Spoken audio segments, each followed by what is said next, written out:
Lorsque je suis à la recherche spirituelle, je suis confronté à mes pensées et mes émotions qui peuvent être frustrantes ou transformantes, mais que beaucoup de gens choisissent d'ignorer. Un poème parle de la maison, de l'absence de maison et du retour à la maison.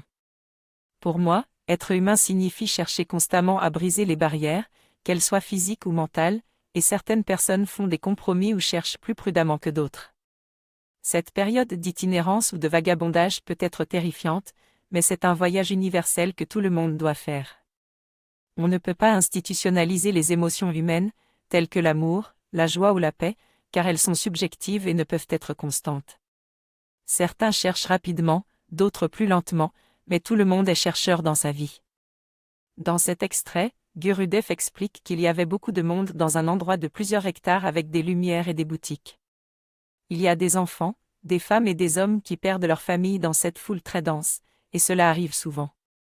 Lorsqu'un concert a lieu, un policier annonce l'information pour aider les personnes à se retrouver.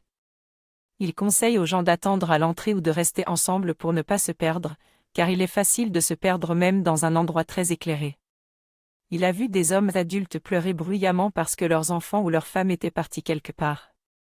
La vie est ainsi faite, on peut se perdre même sans intention et c'est un grand privilège d'être capable de comprendre cela. C'est cette capacité qui nous distingue des autres créatures. Être perdu est une partie de la nature de la vie, alors il ne faut pas avoir peur de se perdre car c'est un privilège d'être humain.